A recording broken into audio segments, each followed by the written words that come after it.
Recording? So for question 1A, they said find the probability that Jane does not win a game. The probability that Jane does win a game, however, is 7/10.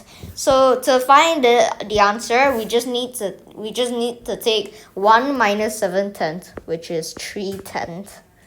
For 1B, Jane plays a game 50 times. The number of times she is expected to win.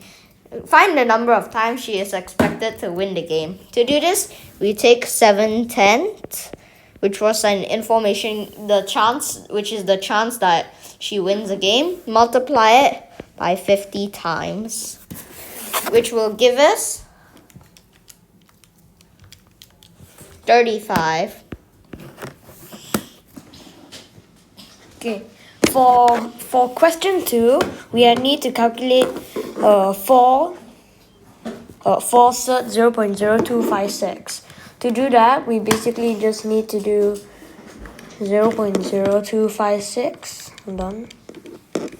0.0256 to the power of 0.25, which is 0.4.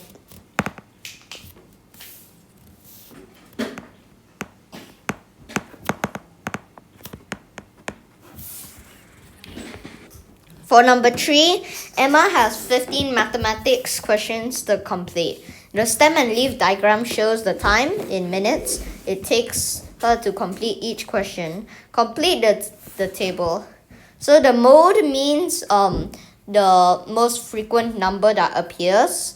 So we'll do the mode first. The most frequent number appeared. Alright, so they also gave us a hint before we start. So 2 bar line 0 is 20 minutes. So 0 bar line 3 would be 3 minutes. So we'll count 3 minutes, 5 minutes. There's 1 3, 1 5 minutes, 1 6 minutes, 2 7 minutes, 2 8 minutes, 1 11 minutes, and you can count so on. Eventually, you'll find that 16 minutes appears the most. So the mode is 16. Alright, next is the median. The median is the middle number. So to do this, we count from the top and bottom all the way to the center. We can use this by cutting it using a highlighter, or if you don't have a highlighter, you can erase it.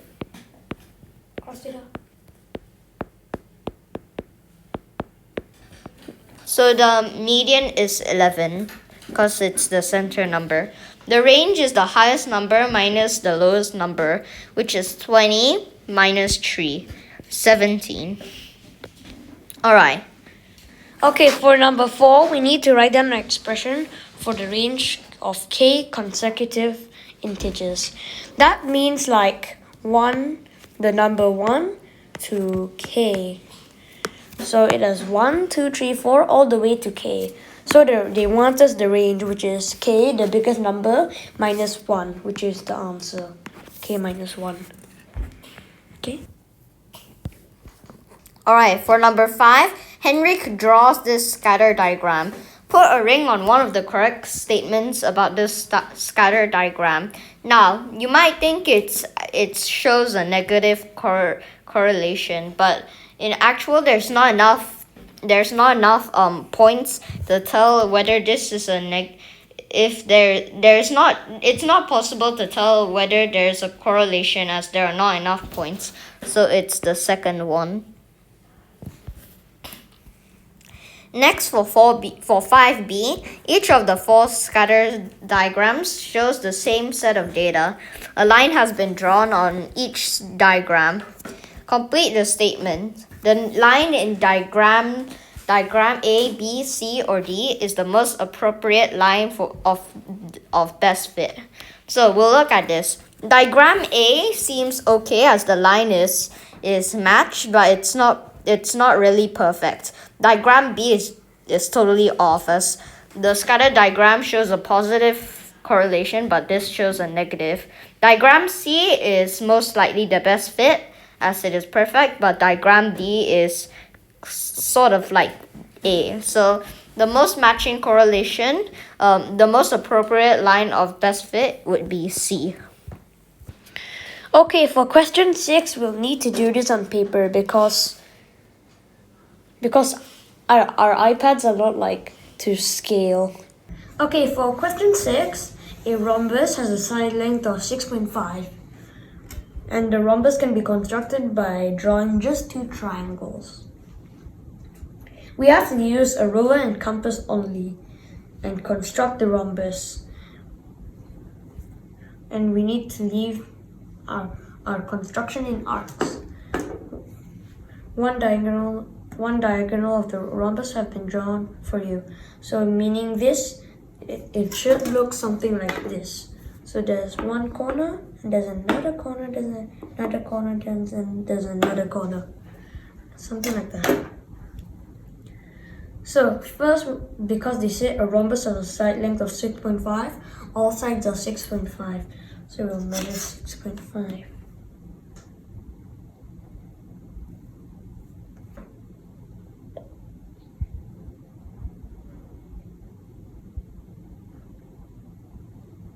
Okay, this is about 6.5 centimeters.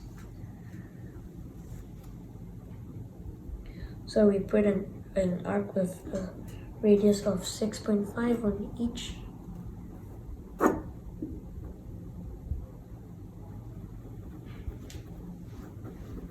Something like this. And then we do over here.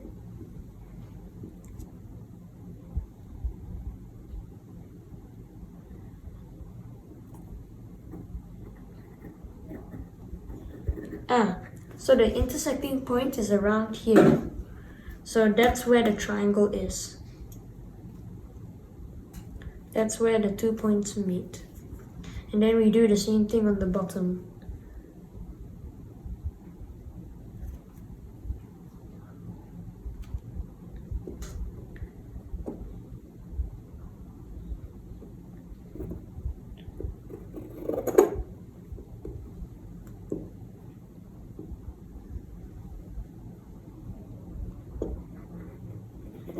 And again, we find the intersecting point. So that's where the other corner is. So so we just need to join it.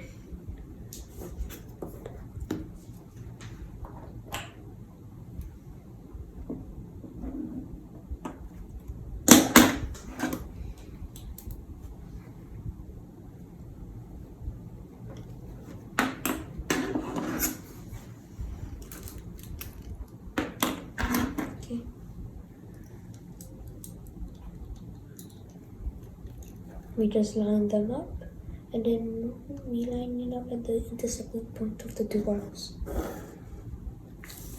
And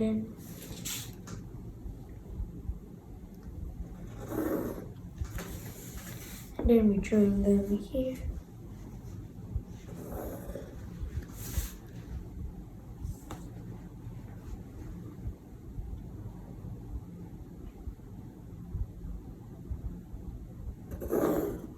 And it should look something like this, roughly.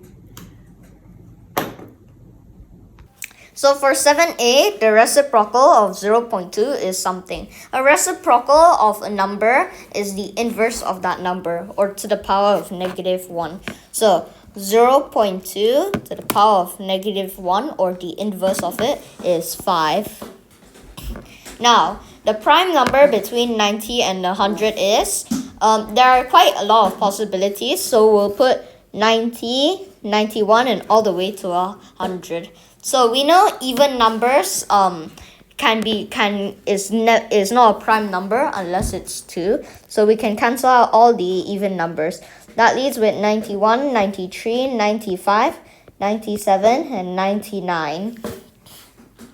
99 and 93 can both be divided by 3, so we can cancel them out. 95 can be divided by 5 as it has the digit 5 in it, so it can't be that. Now that leaves with 91 and 97, so there's only one possible answer.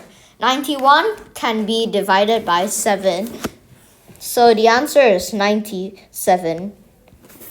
So for 7b, from this list, write down an irrational number, which means a number followed by an infinite amount of decimals.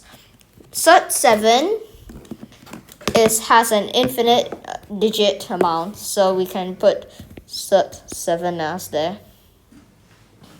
Okay, for question 8, we need to find b when a is 5.625 and c is 2.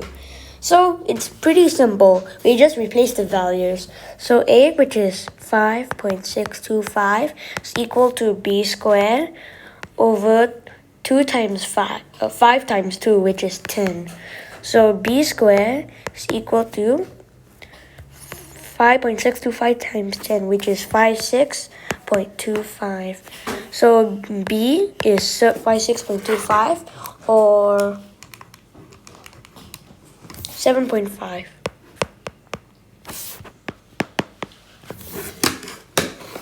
For number 9, without using a calculator, work out 2/3 divide 1/3/7.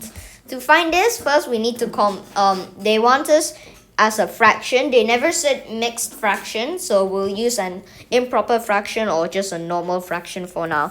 So 2/3 divide. To convert 1/3/7 to an improper fraction, we take 1 times 7 plus 3, and that will be our numerator, which is 10, and then 7. Now we take 2/3 times 7/10, which will give us 14/30, which equals to 7/15. So 7/15 is our simplest form fraction. So we have to write 0.00654 in standard form. To do that, we need to take 6.54 times 10 to the power of negative something. So to find that negative something, we need to take the decimal. Let's assume the decimal is here.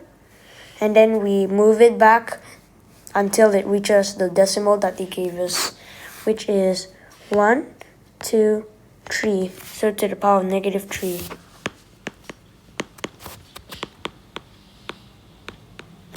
For question 10b, the number 1.467 times 10 to the power of 102 is written as an ordinary number.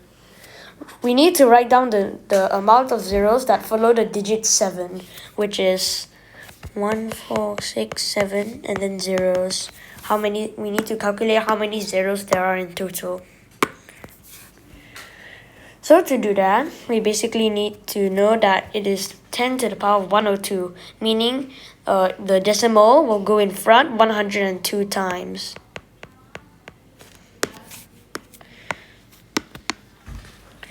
And since we get that, the decimal 1467, and then it goes here, because they're like 100, it moves in front 102 times, you can minus 3. 1 minus 1 minus 2 minus 3. So the answer is 102 minus 3, which is 99. So there are 99 zeros that follow the digit 7. For 11, 0.0.4, write 0.0.4 as a fraction in its simplest form. To do this, we need to use an algebra method with equations. So we take x, for example, any unknown, x equals to that, any unknowns that isn't used, x equals to 0.0.4. Now there are 2 dots, so we take 100x, since 2 dots is multiply 100. 100x equals to 4.0.4. Alright, we can mark the first one as our first equation and then our second equation. Now that we've got this, we take the second equation minus the first equation, which will give us 99x equals to 4. So x equals to 4/99. That is our simplest fraction in its simplest form. So 4/99. So for question 12a, we need to describe the type of numbers in set not B intersect C. So not B, you might be wondering, is A or and C, but it's not, because it says odd numbers. So what is not an odd number is an even number. So an even number. And then C is square numbers. So it's a even square number. Even square number.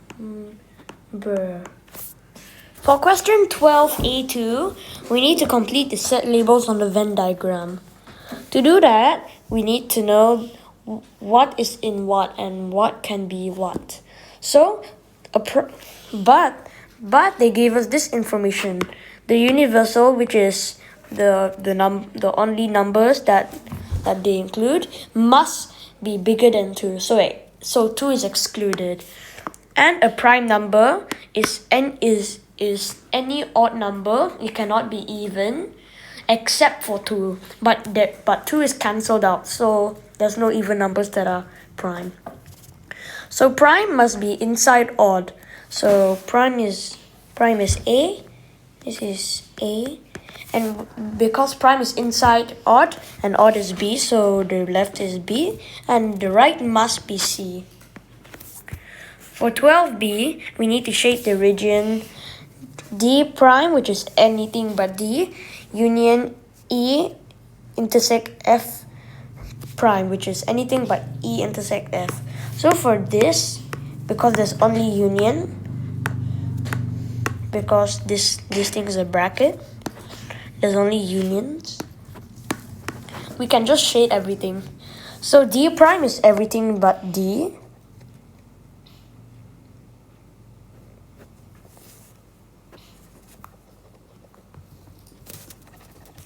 And then at the E intersect F, prime is anything but E intersect F.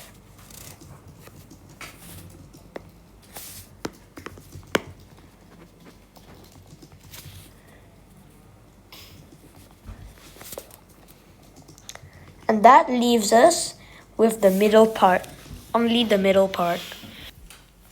So for 13, A, B, C are points on a circle center O. DA and DC are tangents. DA and DC are tangents, meaning they are the same length, and DAO and DCO are both 90 degrees. Angle ADC is 44, so ADC is 44. Work out the value of x, which is ABC. So to work out the value of x, we can't work it out immediately. Firstly, we need to find out what AOC is. We'll call this y.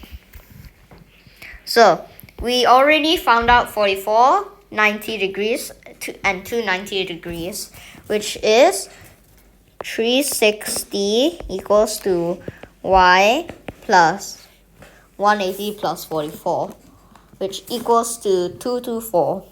Oh, not equals. Plus 224. Alright. So y is 360 minus 224. 360 minus 224, which equals to 136. So y is 136. Make sure that it makes sense. In my case, it makes sense because y is an obtuse angle. It also clearly says in the diagram. So now that we've got 136, x is half of y. So half of 136 is 68. So x is 2y, x is 68. No, half y. Oh, half.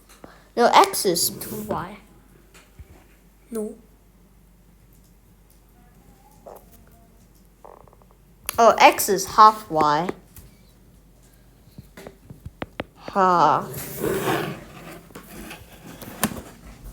Okay, for question 14, we need to work out the area of the trapezium, which is the shape they gave us. So firstly, before we start, we need to know that the trapezium has one line of symmetry. So we can find this triangle and we can split it in half. So the area of this is equal to the area of this, and the base of this triangle is equal to the base of this triangle, and so on.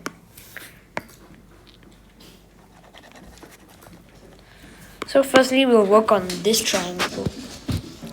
We need to find out the base of this triangle, which is the bottom part. So to do that, we have one angle which can help us. Angle 62, which is this angle.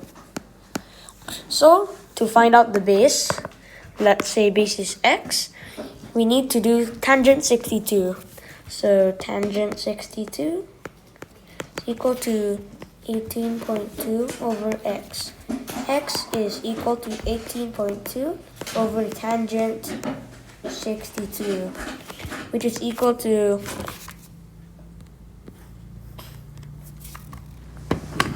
18.2 over tangent 62, which is 9.677. So the base of each triangle on both sides is 9.677. So now we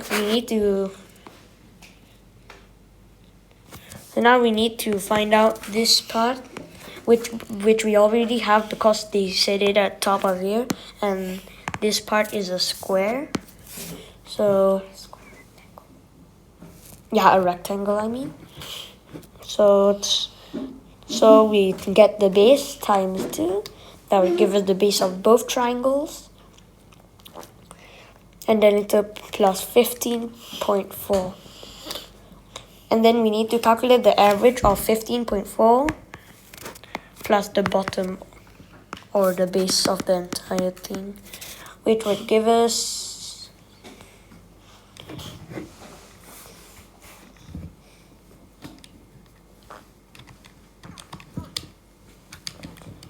which would give us 25.077.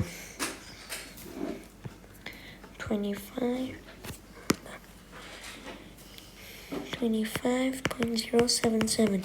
But that's not the answer. We need to get 25.077 times the height, which is 18.2. Which is 456. Hold on.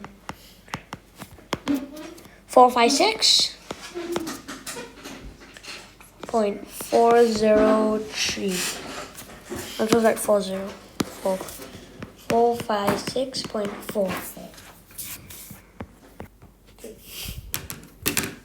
Alright, so for 15, complete the table showing information about the congruence of pairs of triangles. The first 2 rows have been completed for you. All diagrams are not to scale. Alright, so this is congruent or not congruent and congruence criterion. So the first 2, if you don't really understand, they already gave 2 clues already of what they might mean. So for the third one, or the first one, we'll call it third because it's the third of 5. So the third one, it's congruent. Because these are similar, 6.5, 7, and 35 degrees. This is a SAS situation. Criteria. Yeah, an SAS congruence criterion. And for the next one, it's 4.5, 4.5, 5, and 4. This is also congruent because they are the same. They are just rotated. And there are no angles, so this is a clear side or SSS. The next one, we don't get much information, so this is not congruent. Plus these two And since angles. we don't get much information, this is none. There are no congruence criterion. Okay, for question 16, there are 2 points.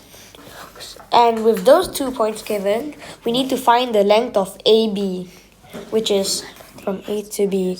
So we'll need to use the Pythagorean law to find the length of AB. And to do that, we'll need to take the delta x square plus delta y square third. So that would be third 9 minus 5 4 square plus, it has to be positive, so it's 7 minus 1 square 6 square equals to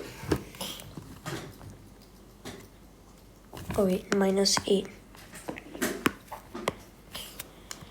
plus 8 equals to 8.944.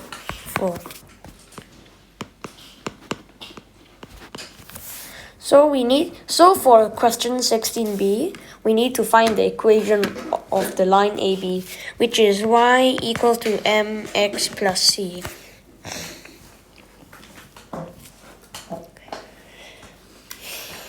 So to find the slope, it's delta y over delta x.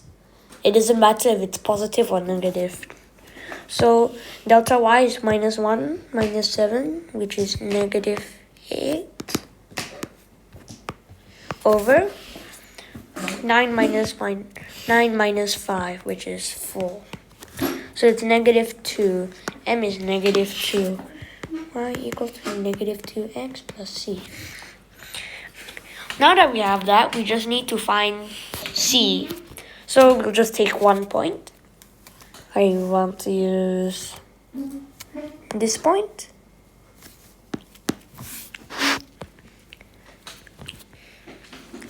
So that would be,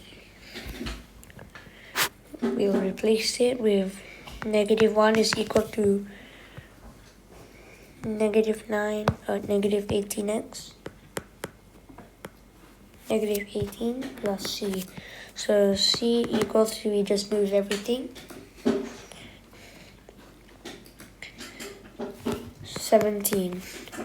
So that would be, so now that we have c, we'll just put it in this one. So that will give us y equals to negative 2x plus 17. So for question 17.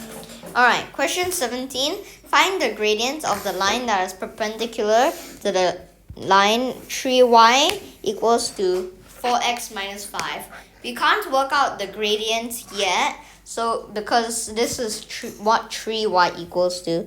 So y equals to 4 third, everything divide 3. 4 third x minus 5 third. Now that we've got the slope, we need to look at the word perpendicular. A gradient of a perpendicular line is a negative inverse to the original slope or gradient. So inverse of 4 third, the inverse of 4 third is 3/4. So it's minus 3/4. Alright. Okay, for question 18, we need to solve fg x plus 1 is equal to gf x. And we'll need to find x with those. So, gx plus 1 is equal to x plus 1 plus 4, which is x plus 5. Fx plus 5 is equal to x plus 5 squared, which is x squared plus 10x plus 25, but then minus 25, so it's just x squared plus 10x.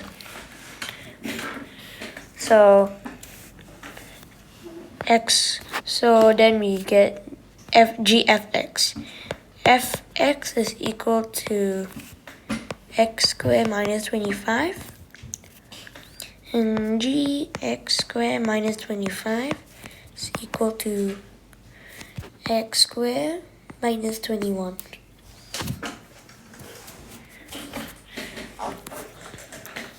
Okay, so now that we got that, x squared plus 10x is equal to x squared minus 21. Because there's two x squares, we can cancel them out. So 10x equal to negative 21. X is equal to negative 2.1.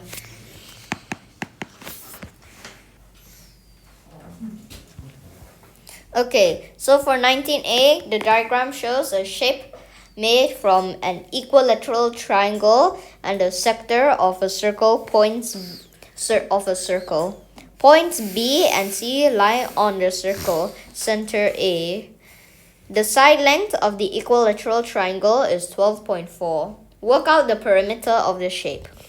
We can get our first perimeters, which is 12.4. And we can also get 12.4 on the radius too, since it's an equilateral triangle.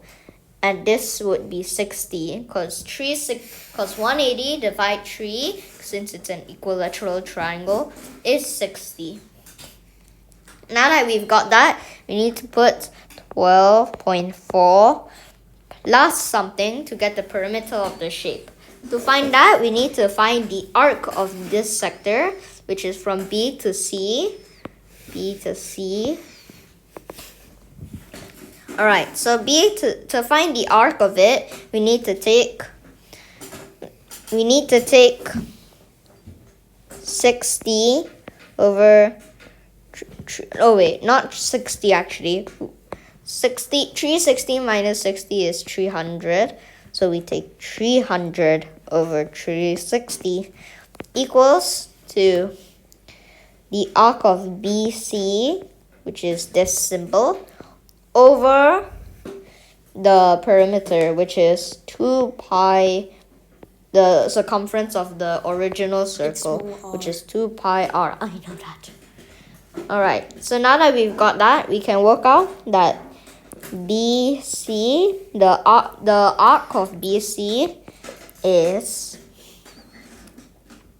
300 over 360 times 2 pi r, which is 2, and then the radius is 12.4, and then pi.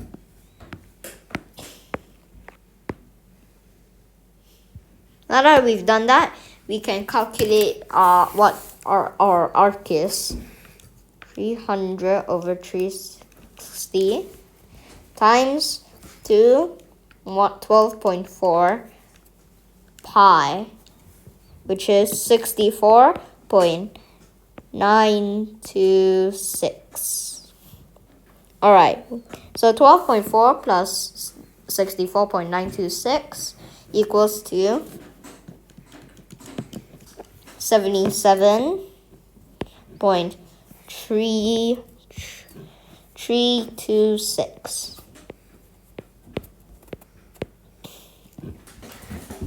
Alright, so for 19b, the diagram shows two sectors of a circle. The major sector is shaded.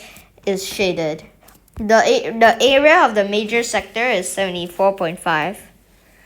So 74.5, that's the area.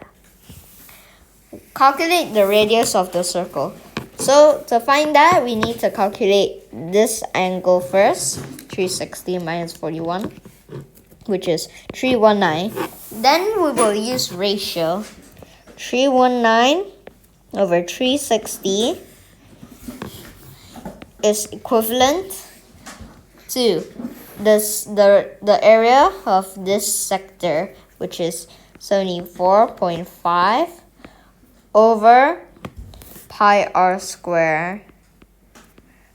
We don't know what r is yet, so that's why we're putting this. So pi r square is equivalent to 360 over 319 times 74.5.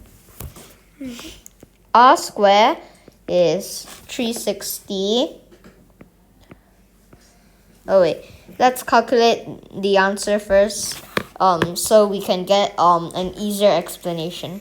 360 over 319 times 74.5 is 84.075 over pi. That's r square. R is cert 84.075 over pi, which is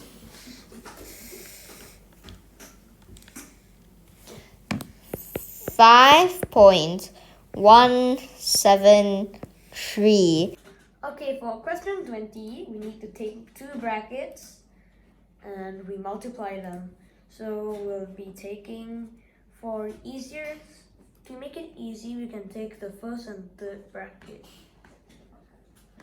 So that would be x squared minus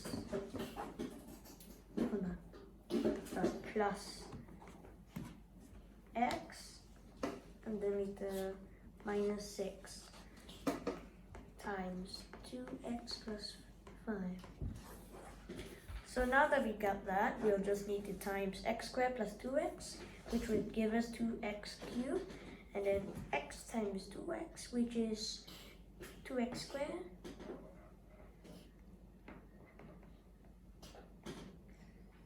and then later minus 6 times 2x, which is minus 12x, and then later now we times everything times 5, so that would give us x squared plus 5, which is 5x squared,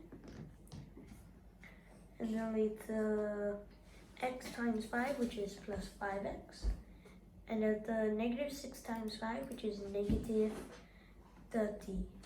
So if we add them all up, it will give us 2x cubed, 2x squared plus 5x squared,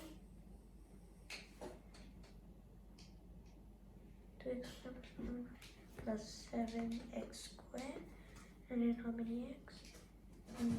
Negative 7x, and then later negative 30. So our answer is 2x cubed plus 7x minus 7, square minus 7x minus 30. Okay. So 21, the force of attraction, F newtons, between two magnets is inversely proportional to the square of the distance, d centimeters, between the magnets. Find d when d equals to 1.5, F is 48.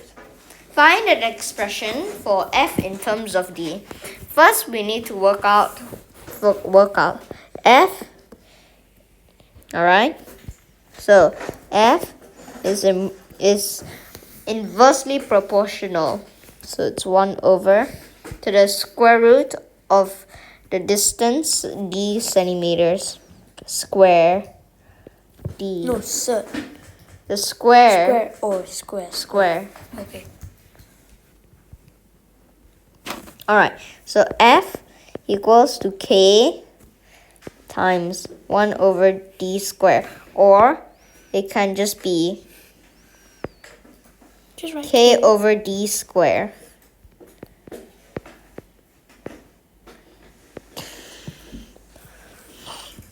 Alright, so when F is 48, d is 1.5 square.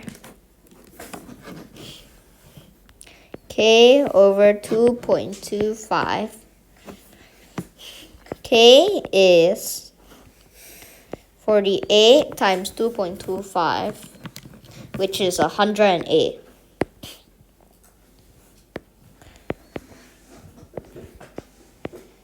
So F, back to this equation, F is 108 over D squared. So it's 108 over D squared.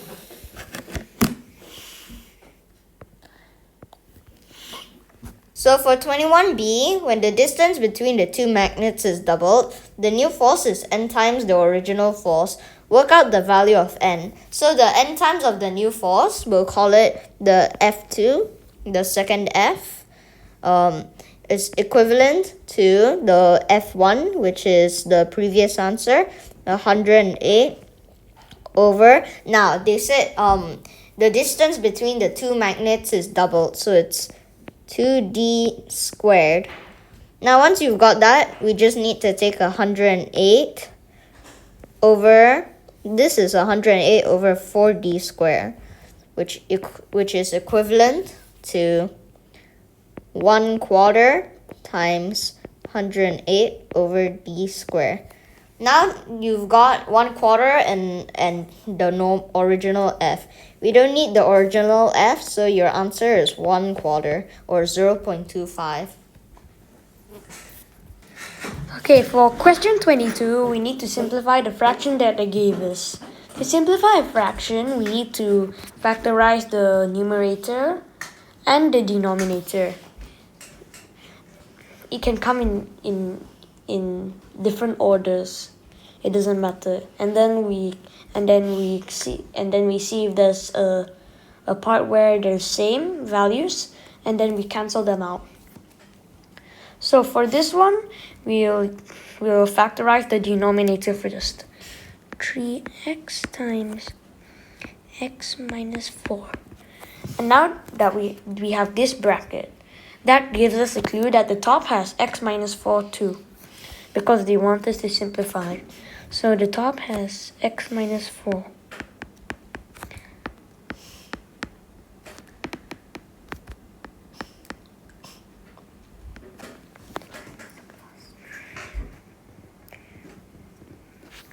So it's plus 3 over here. 3 times negative 4 is negative 12. Minus 4 plus 3, no, negative 8 plus 3 is 5. Negative 5. So we have x minus 4 and x minus 4 we can cancel out. So it's here and here.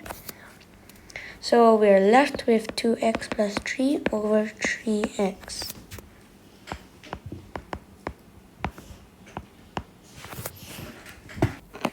Alright, so for question 23, find all the solutions of 4 sine x equals 3. For x is bigger or equal than 0, but smaller or equal than 360. To find all the solutions of 4 sine x equals 3, we need to take, if x is positive, then we'll take, then x has two values, which is 180 minus x. So to find x, we take, sine x, move 4 towards the other side, equals to 3/4. You forgot to write x. X equals to arc sine 3/4. So, arc sine 3/4 so x is 48.590. Alright, so now that we've got x, since we established that x is a positive value, we take 180 minus x, which is 180 minus x is 131.441. Alright, so x has two values, 48.59 and comma 131.41. Alright. Okay, for question 24, we need to solve 1 over x plus 1 plus 9 over x plus 9 is equal to 1. So firstly, we add up the fractions. We need to find the common denominator, which is x squared plus 10x plus 9. And then the top part, x plus 9 plus 9x plus 9, which is equal to x plus 9x 10x plus 18 over x squared plus 10x plus 9 is equal to 1. So now that we got that, this fraction is equal to 1. We know that 10x plus 18 is equal to x squared plus 10x plus 9.